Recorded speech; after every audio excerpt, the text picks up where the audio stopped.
cepat. Terima, terima kasih. Selamat pagi semuanya. Hari ini kita masuk dalam renungan Bunda Maria berbelas kasih.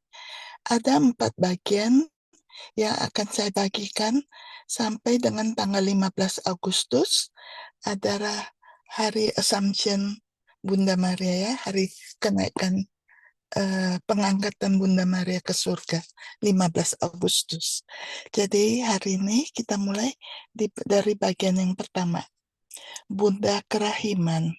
Saya ambil nih dari pengajaran Robert Stackpole dari Massachusetts, direktur dari John Paul II Institute Kerahiman Ilahi.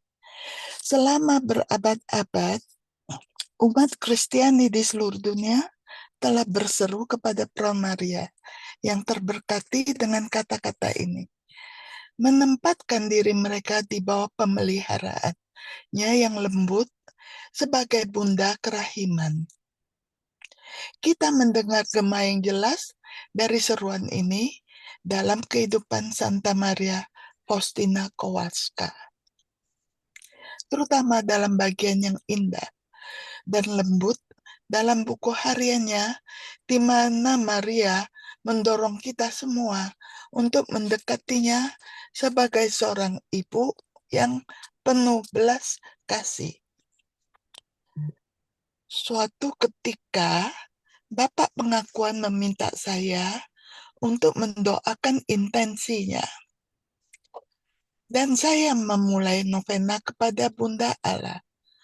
Novena ini terdiri dari doa Salam Ratu Suci yang didaraskan 9 kali. Menjelang akhir novena, saya melihat Bunda Allah dengan bayi Yesus dalam pelukannya. Saya tidak henti-hentinya mengagumi keindahannya. Saya mendengar beberapa kata-kata yang diucapkan Bunda Allah.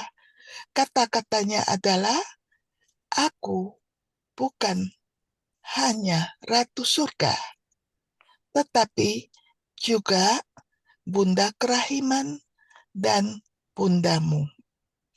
Dari buku catatan harian Santa Faustina, nomor 330. Pertama-tama, Maria adalah Bunda Kerahiman karena melalui dikandung tanpa noda, Allah menciptakannya untuk menjadi mahakarya kerahimannya di dunia.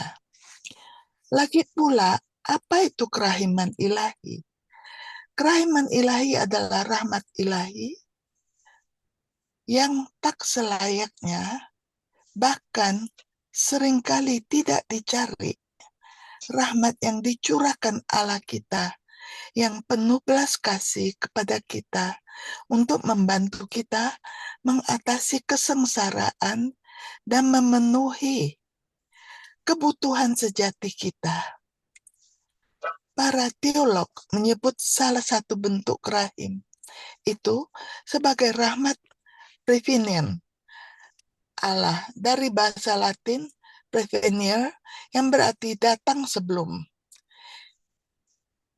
Dengan kata lain, bahkan sebelum kita memintanya dan terlepas dari kenyataan bahwa kita tidak pantas menerimanya dan sama sekali tidak pantas mendapatkannya, Allah dengan murah hati mengambil inisiatif dan datang menolong kita.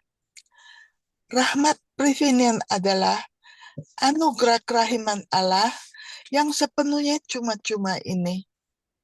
Kita melihat refleksi samar darinya dalam kasih orang tua kepada seorang anak. Seorang anak dikasihi oleh orang tuanya bukan karena anak itu telah mendapatkannya atau pantas mendapatkannya, atau bahkan memintanya dengan cara apapun. Sebaliknya, kasih orang tua datang sejak awal. Sebuah anugerah yang sepenuhnya cuma-cuma hanya karena anak itu adalah anak kandungnya sendiri. Itulah belas kasih manusia par excellence dan merupakan cerminan dari yang ilahi. Jika direnungkan, itulah yang ditunjukkan di dalam dikandung tanpa noda Santa Perawan Maria. Dikandung tanpa noda sungguh merupakan manifestasi tertinggi dari belas kasih Allah yang mendahului tanpa pamrih. Lagi pula, Maria tidak pantas menerima dikandung tanpa noda.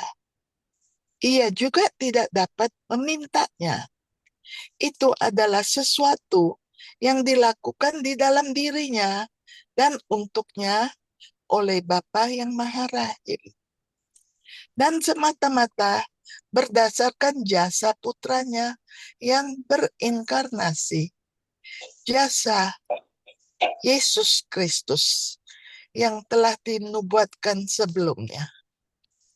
Sebagaimana Paus Yohanes Paulus II tulis dalam ensikliknya Deus of Misericordia, karya akan belas kasih, bagian ke-9, Maria adalah satu-satunya yang mengalami belas kasih dengan cara yang luar biasa, tidak seperti siapapun. Kita melihat hal ini tercermin dalam Alkitab, dalam Injil menurut Santo Lukas, di mana malaikat Gabriel menyapa Maria dengan kata-kata, "Salam hai kamu yang penuh rahmat." Kata Yunani yang digunakan di sini adalah charostomen, yang berarti yang dikaruniai, atau dalam konteks ini diubah oleh kasih karunia. Kasih karunia Allah yang mengubah tidak bisa hanya berupa berkat eksternal.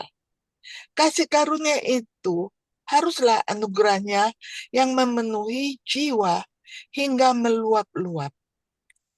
Sungguh karunia yang luar biasa, prevenian dan cuma-cuma. Kasih karunia ini melimpah dalam jiwa Maria sejak saat ia dikandung. Dan kasih karunia istimewa inilah yang menjadi alasan mengapa malaikat Gabriel dapat melanjutkan dengan berkata kepada Maria, "Jangan takut Maria, karena engkau telah beroleh kasih karunia di hadapan Allah." Ia beroleh kasih karunia ilahi bukan karena jasa atau kelayakannya, melainkan karena kasih karunia khusus Allah di dalam dirinya. Pada Serapi Mikelenko pernah menjelaskan hal ini sebagai berikut. Misteri dikandung tanpa noda adalah ungkapan tindakan pertama belas kasih Bapa surgawi bagi Maria. Suatu tindakan kemurahan hati yang mutlak. Inilah sebabnya kita dapat melihat di dalamnya belas kasih Bapa dalam bentuknya yang murni. Tindakan pertama ini adalah belas kasih Bapa yang mendahului kelahiran anak yang sangat kecil ini. Bahkan kita dapat melangkah lebih jauh dan mengatakan bahwa dikandung tanpa noda dari Perawan Maria yang terberkati adalah tindakan rahmat ilahi yang agung yang menjadi dasar seluruh karya keselamatan Allah melalui Kristus. Bapa yang Maha Rahim mengambil inisiatif bersama umat manusia yang berdosa membentuk jiwa Maria sejak saat pembuahan. Melindunginya dari pengaruh dosa asal, menjadikan jiwanya maha karya belas kasihnya. Dan fondasi rahmat yang unik dan luar biasa dalam jiwa Maria inilah yang memampukannya bertahun-tahun kemudian untuk menanggapi pesan malaikat Gabriel dengan penyerahan diri yang total dan penuh kepercayaan. Sesungguhnya aku ini adalah hamba Tuhan. jadilah padaku menurut perkataanmu. Oleh karena itu, rahmat Allah yang mendahului, ia dijadikan mahakarya kerahiman Bapa, dan dalam kepenuhan waktu, rahmat khusus ini di dalam dirinya memungkinkannya untuk menerima juru selamat kita ke dunia. Singkatnya, seluruh keselamatan dunia dimulai dengan tindakan dasar kerahiman ilahi yang tidak pantas, tanpa diminta, dan diberikan secara cuma-cuma. Tindakan kerahiman itu adalah Maria dikandung tanpa noda. Maka tidak mengherankan bahwa Tuhan kita memanggil kongregasi Marian dari dikandung tanpa noda untuk tidak hanya menjadi penjaga tempat ziarah nasional kerahiman ilahi di Amerika Serikat di Stockbridge, Massachusetts, dan sponsor karya Institut Kerahiman Ilahi Johannes Paulus II, tetapi juga menjadi penterjemah resmi buku harian Santa Faustina ke dalam bahasa Inggris dan Spanyol. Dan memang sebagai promotor pertama penyebaran pesan dan devosi kerahiman ilahi ke seluruh dunia. Hubungan teologis antara kerahiman ilahi dan dikandung tanpa noda terlalu dalam dan mendalam untuk semua ini menjadi histori. Kita juga tidak perlu heran mendapati bahwa Santa Maria Faustina, Rasul Agung Kerahiman Ilahi, memiliki devosi Kristus kepada Bunda Maria dikandung tanpa noda. Meskipun ia menyebut Maria sebagai Bunda Tersuci atau hanya Bunda Allah, bentuk sapaan lain untuk Maria yang dihormati Faustina hanyalah Bunda tak bernoda. Perhatikan apa yang ditulis Santa Faustina dalam catatan hariannya nomor 1412 dan 1413. Dengan penuh semangat, aku telah mempersiapkan perayaan Hari Raya Bunda Maria dikandung tanpa noda. Aku telah berupaya ekstra untuk tetap mengingat dalam roh dan telah merenungkan hak istimewa unik Bunda Maria itu. Dan dengan demikian hatiku sepenuhnya tenggelam dalam dirinya, bersyukur kepada Tuhan karena telah menganugerahkan hak istimewa yang luar biasa ini kepada Maria.